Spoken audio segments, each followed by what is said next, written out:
Mel Kiper Jr. releasing his mock draft 2.0 today. And look at this. 5 QBs among the first 9 picks. Remember, McShay's last mock draft had the first 4, all 4 being QBs. Mel also for the first time in his mock draft history, which goes back a while, incorporated potential trades. So he thinks the Falcons will trade up for Zach Wilson. Patriots would go up and get Trey Lance at number 9. And then the Niners. That's surprising, too, given Jimmy G was in the Super Bowl with them just a couple years ago.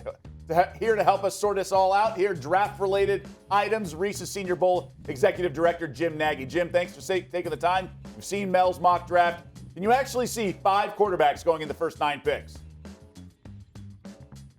I could, but that has to settle. I saw before I came on here, you were talking all Russell Wilson and Deshaun Watson. So you got Sam Darnold in New York. Are they trying to move him? There's a lot of pieces, dominoes that need to fall here with the veterans. But in terms of talent, yeah, you could see that happening. 5 going in the top 10, it sounds like a lot. But as we know, quarterbacks get pushed up. So all these guys are talented guys. To me, Trey Lance is the guy that, very talented. I love the ceiling of the player, super talented. Sounds like an awesome kid when you talk to people in North Dakota State. But didn't play football this year. Coming from Fargo to an NFL city, that's a lot to put on a FCS player that's been a 1-year starter and is 20 years old. So if that does happen for Trey, I hope it happens in a situation where he doesn't have to get on the field right away and kind of shoulder that burden for his team his rookie year. That would certainly be a lot of hurdles to clear. Obviously, Carson Wentz went to number 1 from that program, but much different circumstances then. Absent from the first round are any running backs. Travis Etienne of Clemson, Najee Harris from Alabama are the top 2 favorites to go off the betting board according to Caesars William Hill's prop bets that were just posted last night. How do you see that playing out at that specific position?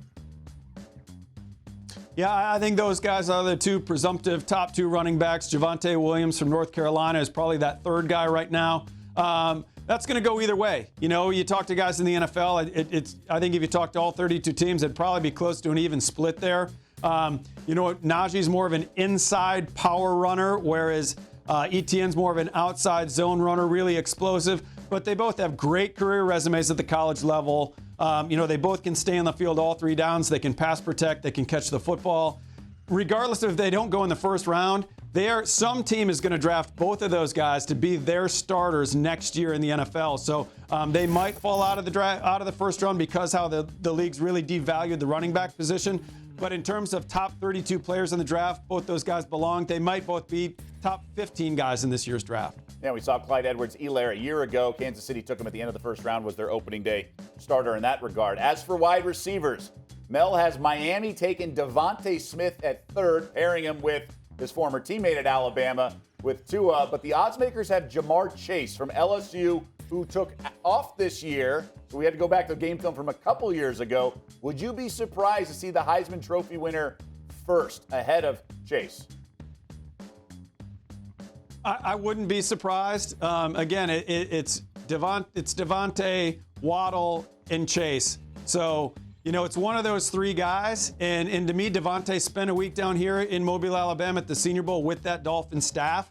To me, he's an outlier, though. He's 170 pounds. There's not a great track record of 170-pound receivers. Jamar's a bigger, sturdier guy that there's more of a track record of 6', 200-pound players playing. But Devontae Smith is so skilled. His tape this year was off the charts. To see what he did when Waddle went down, and he was really the focal point of that Alabama offense, to play at the level he did. He's the most all-around receiver of any of those 4 Alabama's had, with Jerry Jeudy last year, Henry Ruggs both being first-round picks. Waddle will be a first-round pick this year. Devontae's the most complete of all 4. So, no, it would not surprise me if he went 3rd. But it's going to be, can the Dolphins get to that point where they say, okay, he's an outlier, but we're good with that. He's going to be our guy. Yeah, and as you mentioned, the frame, 160 pounds, if that at times. And Chase, much more of a typical wideout in the NFL. We thank so much for the time. Your Daily Wager debut. Appreciate the perspective. Thanks, Doug. All right, and as I mentioned, Caesars William Hill posting some more props. So it's a pretty stacked menu right now. Trevor Lawrence to go number 1. Pretty much a foregone conclusion, right? Something really drastic would have to happen, but you can at least bet on it and maybe take some free money, free interest for a couple months. Now, Zach Wilson, your favorite to go the 2nd overall pick. There are other options. Etienne, in terms of among the running backs, is the favorite. Jamar Chase, I'd say a sizable, or at least notable difference in odds there. Minus 160, the Heisman Trophy winner, plus 125. All right, so new options here in terms of draft props. Is there one that kind of piques your interest? Oregon offensive tackle Penei Sewell to go number 2 overall is 8-1. That implies an 11% chance. Is there an 11% chance that the Jets take an offensive tackle? Well, if they trade Sam Darnold or they trade the pick, I'm in a lot of trouble here. But 11%.